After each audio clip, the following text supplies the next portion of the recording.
Alright, what's up guys? I'm going to show you how to check your coolant level. 2013 Hyundai Sonata. This is the coolant reservoir. Down here is the L for low. Up here is the F for full.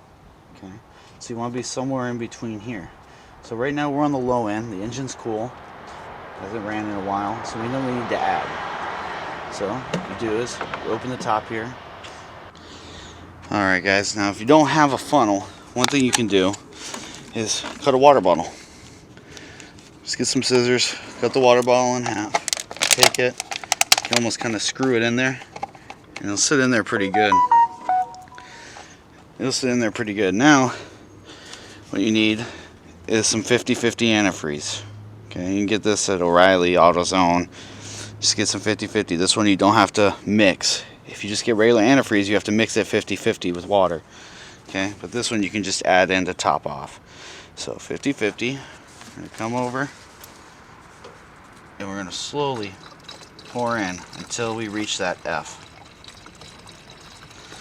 So keep going. And we're right at the F. So now we can stop and we're good to go. We've filled up our antifreeze. Don't have to worry about the overheating.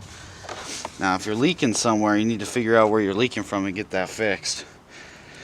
But there we go. Now we just need to pull the bottle, put the cap back on, and we're done. Thanks for watching.